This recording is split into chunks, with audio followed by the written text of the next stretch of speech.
dağın üstüne Stayda dincals yer var.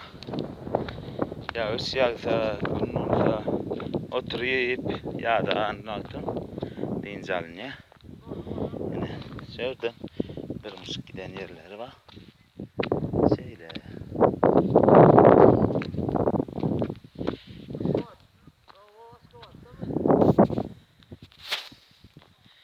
Yani Stayda çağaçıklarının kamarken ya korkuday.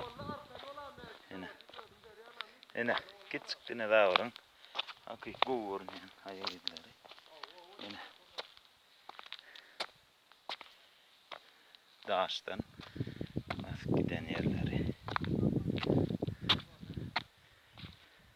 Yine berde de var ki. Şöyle yine.